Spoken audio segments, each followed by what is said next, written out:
या so hello friends, welcome back to my YouTube channel let's crack CTET. And आज हम कुछ ऐसे क्वेश्चंस को करने वाले हैं जो हमेशा से सीटेट में रिपीटेडली पूछे जाते हैं।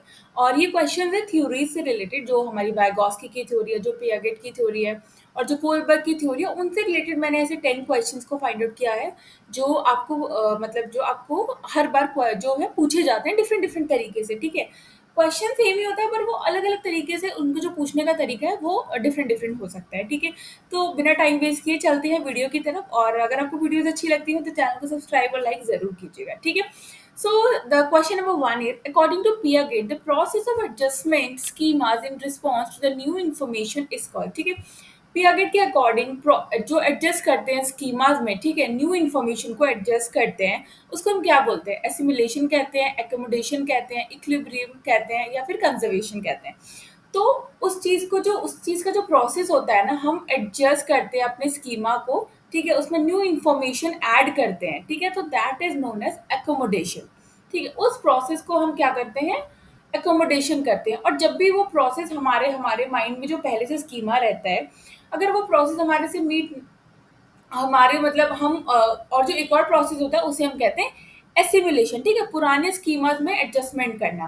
ठीक है, that is known as assimilation. But बिल्कुल जो हमारे माइंड में जो स्कीमा बना है, अगर वो हमारी जो प्रेजेंट सिचुएशन से मैच नहीं करता, तो हम उस नई पुराने स्कीमा को हटा के अपने माइंड में जो है नए स्कीमा को फिट करते हैं। ठीक है, तो that is known as accommodation. ठीक है, एडजस्ट करते हैं स्कीमास को in response to the new information, so that is called accommodation. ठीक है, now question number 2, Vygotsky term for the support given to the child that is tailored to their needs and abilities is।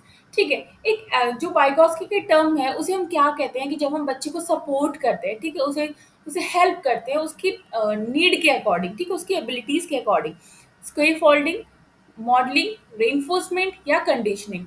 तो ऐसा जो term है ना उसे हम कहते हैं स्कैफोल्डिंग। स्कैफोल्डिंग में क्या होता है? हम बच्चे को सपोर्ट करते हैं। ठीक है, उसको किस चीज की जरूरत है उसको हेल्प करते हैं, so that is known as scaffolding. Reinforcement नहीं है क्योंकि हम जबरदस्ती नहीं करते। ठीक है, मॉडलिंग नहीं है, कंडीशनिंग नहीं है, that is known as scaffolding. Scaffolding एक बहुत इंपॉर्टेंट टर्म है वाइगॉस्की की थ्योरी का। ठीक है, तो you just have to keep this in your mind कि स्कैफोल्डिंग का मतलब ये है कि हम बच्चे को जो है वो सपोर्ट प्रोवाइड करा रहे हैं। ठीक है, दैट उनके नीड के अकॉर्डिंग, ठीक, और उनकी एबिलिटीज के अकॉर्डिंग। होप सो आपको समझ में आ रहा होगा। ठीक है, now come on to the question number 3। According to Kohlberg at the conventional level of moral development, ठीक है, चिल्ड्रन क्या करते हैं? ठीक है, कोलबर्ग की 3 लेवल की जो है वो थ्योरी है। ठीक है, pre conventional, conventional and post conventional. ठीक है, तो बात कर रहे हैं कन्वेंशनल में। ठीक है, follow rules to avoid punishment, ये तो आपका प्री कन्वेंशनल में आ जाता है। Follow rules to gain social approval. ठीक है, follow rules to maintain social order and follow rule based on universal ethical principle. Universal ethical principle जो आता है वो आपकी जो है वो थर्ड उसमें आता है। ठीक है, पोस्ट कन्वेंशनल में आता है। जो आपके सेकंड में आता है ना, that is follow rules to maintain और follow rules to gain social approval. ठीक है, जो कन्वेंशनल में आता है वो आता है गेन, बच्चा जो है सोशल अप्रूवल गेन करता है वहां पे। ठीक है, रूल्स फॉलो करता है जिससे कि वो मतलब लोगों का अप्रूवल ले सके। ठीक है, तो that is follow rules to gain social approval. Follow rules to maintain social order और एथिकल प्रिंसिपल, ये पोस्ट कन्वेंशनल का है।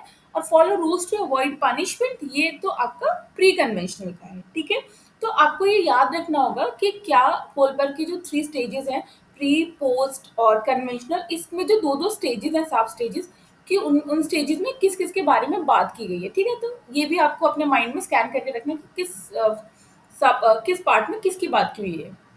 Now, come on to the question number 4. If you have any doubt, you can write it in the comment box. I will definitely reply and clear your doubts. Okay. Now, question number 4. Piaget stage of cognitive development where a child can think logically about abstract propositions and test hypothesis. तो ये जो है जहाँ पे बच्चा जो है logically सोच पाता है एब्स्ट्रैक्ट चीजों के बारे में। ठीक है, तो दैट वो कौन से हाइपोथेसिस के बारे में सोच पाता है? ठीक है, वो कौन सी स्टेज होती है? इनकी 4 स्टेजेस है पियागेट की। ठीक है, sensory motor, pre operational, concrete operational and the formal operational. तो ये जो हाइपोथेसिस है ना, एब्स्ट्रैक्ट हाइपोथेसिस, ये है फॉर्मल ऑपरेशनल जो उनकी बिल्कुल लास्ट स्टेज है। ठीक है, that is the formal operational. ठीक है, Now, question number five. According to Vygotsky, the difference between what a learner can do without help and what they can achieve with the guidance and the encouragement. ठीक है, ये भी एक बहुत important term है Vygotsky की, एक scaffolding, एक जोन ऑफ प्रॉक्सिमल डेवलपमेंट. ठीक है, तो वाइगॉस्की के अकॉर्डिंग क्या डिफरेंस होता है एक बच्चे में, एक लर्नर में, जो कि वो विदाउट हेल्प कर सकता है, और या फिर और उसमें जब वो किसी की हेल्प या गाइडेंस से वो चीज़ों को अचीव कर सकता है. तो ये जो इसके बीच का जो ज़ोन होता है ना, that is known as zone of proximal development. ठीक है? That is the difference between what a learner can do without help and they can achieve with the help of guidance and encouragement is known as zone of proximal development. ठीक है? Scaffolding में हम बच्चे की मदद करते हैं. ठीक है? उसकी नीड के अकॉर्डिंग, उसकी क्या नीड है, उसके अकॉर्डिंग हम उसको टेलर करते हैं, उसकी ज़रूरत को समझते हैं और उसके अकॉर्डिंग उसे हेल्प करते हैं. ठीक है? और जो लेवल होता है ना बिटवीन का, जो बच्चा खुद से क्या कर सकता है और with the help of a mentor, ठीक है, with the help of a teacher वो क्या अचीव कर सकते हैं. तो इन दोनों के बीच का जो जोन है, that is known as zone of proximal development. ठीक है. Now, come to question number 6. In Kohlberg की theory, the highest rate of moral development, ठीक है, Kohlberg की theory of moral development है, और highest level क्या है, ethics और principles है. ठीक है, following universal ethical principles, seeking rewards and punishment, ये तो stage 1 ही है. social order भी नहीं है, seeking social approval ये second में आ जाता है. तो following universal ethical principle जो है वो सबसे highest stage है. ठीक है, highest stage of moral development, that is in the Kohlberg theory में. ठीक है, ये पोस्ट कन्वेंशनल में आता है. Now question number 7. Piaget believed that children's cognitive development progressed through stages, with stages characterized by egocentric. ठीक है, तो पियागेट कहते हैं कि चिल्ड्रन का जो डेवलपमेंट है वो स्टेजेस में होता है. तो वो कौन सी स्टेज है जहाँ पे ईगोसेंट्रिज्म आता है. ठीक है, सेंसरी मोटर तो नहीं आता. सेंसरी मोटर्स में बच्चे जो है चीज़ों को छू छू के समझते हैं. ठीक है, उन्हें ये लगता है कि अगर वो टेडी, मतलब नहीं लगता है कि वो जो चीज़ें हैं जैसे टेडी है या कुछ भी टॉयज हैं वो उनसे बात करते हैं, वो हंसते हैं. ठीक है, दैट इज नोन है, वो सेंसेस का यूज करते हैं जो. ठीक है, pre operational stage, concrete operational stage and formal operational stage. तो जो प्री ऑपरेशनल स्टेज है ना, जो टॉडलर से थोड़ी सी बड़ी वाली एज हो जाती है, ठीक है, वहाँ पे बच्चों को ईगोसेंट्रिज्म आ जाता है. 6-7 ईयर्स के जो बच्चे होते हैं, 6-7-8 ईयर्स के जो बच्चे होते हैं, वहाँ पे जो एज होती है that is pre operational stage. वहाँ पे जो है थोड़ा सा ईगोसेंट्रिज्म बच्चों में आ जाता है. ठीक है, so that is pre operational. ठीक है, कॉन्क्रीट ऑपरेशनल में वो क्या है, डिसेंट्रेशन का प्रोसेस समझ जाते हैं, कंजर्वेशन का प्रोसेस समझ जाते हैं. ठीक है, एंड फॉर्मल ऑपरेशनल में क्या होता है, फॉर्मल ऑपरेशनल जो लास्ट स्टेज होती है वहाँ पे वो हाइपोथेटिकल डिडक्शन सीख जाते हैं. ठीक है, एब्स्ट्रैक्ट हाइपोथेटिकल डिडक्शन जो है वो वहाँ पे उनको समझ में आने लगता है, लॉजिकल थिंकिंग वहाँ पे यूज करने लगते हैं. Now question number 8. Vygotsky emphasizes the role of dash in cognitive. Vygotsky की मेन थ्योरी क्या है, Vygotsky की सोशल कल्चरल थ्योरी. उनका सारा फोकस सोशल रिलेटेड चीजों, सोशल पे रहा है. ठीक है, तो बायोलॉजिकल मैच्योरेशन तो है ही नहीं.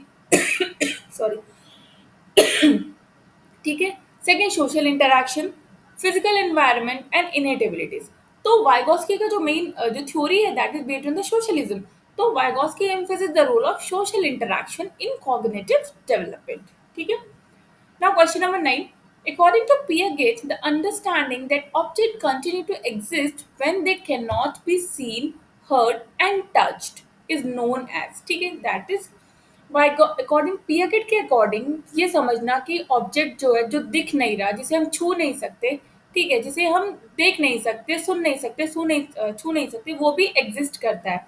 सो that is known as object permanence. ठीक है, उसको हम क्या कहते हैं, ऑब्जेक्ट परमियंस. सो वो कंजर्वेशन होता है, नहीं क्लासिफिकेशन होता है, नहीं क्लासिफिकेशन नहीं हो सकता, सेंट्रेशन नहीं होता. ठीक है, कंजर्वेशन का प्रोसेस नहीं है, दैट इज नोन ऑब्जेक्ट परमियंस. ठीक है. Now question number, last question, question number 10. Actually these 10 questions बहुत इंपॉर्टेंट हैं, तो किसी भी तरीके से आपसे पूछे जा सकते हैं, क्योंकि ये जो थ्योरीज है ना ये बहुत इंपॉर्टेंट है, और यहाँ से काफ़ी क्वेश्चन जो है घुमा घुमा के आपसे एग्जाम्स में पूछे जा सकते हैं. ठीक है, तो आपको इन थ्योरीज को अच्छे से पढ़ना है. ठीक है, and Kohlberg theory of moral development is divided into how many levels. ठीक है, तो कोलबर्ग की कितनी थी, कोलबर्ग की मॉरल डेवलपमेंट थ्योरी है. मॉरल डेवलपमेंट थ्योरी 3 स्टेजेस में है, pre pre conventional, conventional, post conventional. इसमें भी 6 दो स्टेजेस हैं इन एवरी में, तो टोटल 6 स्टेजेस हो गए, 6 लेवल्स हो गए. सो इसने बोला है कि moral development how many levels में डिवाइड है, तो 3 लेवल्स में डिवाइड है, ठीक है? Pre conventional, conventional and post conventional. अगर वो पूछता है कि उसमें कितने सब लेवल्स हैं, तो आप बता सकते हैं कि उसमें जो है 6 सब लेवल्स हैं, ठीक है? आई होप आपको जो क्वेश्चंस हैं वो ज़्यादा टफ नहीं लगे होंगे, और क्योंकि थ्योरी से रिलेटेड है तो क्वेश्चंस की इंपॉर्टेंस और भी बहुत ज़्यादा बढ़ जाती है। और if you have any doubt you can write it in the comment box. तब तक के लिए शुक्रिया, नमस्ते, राम राम, और फिर मिलेंगे नेक्स्ट वीडियो में अच्छे अच्छे क्वेश्चंस के साथ ही, और कुछ नए नए टॉपिक्स के साथ भी। तब तक के लिए आप लोग अपनी स्टडीज़ को बिल्कुल करते रहिए, क्योंकि जो एग्ज़ाम है वो 7 जुलाई को ही है ना? तो अपनी स्टडीज़ को करते रहिए और मोटिवेट रहिए हमेशा चीज़ों को करने के लिए। Thank you.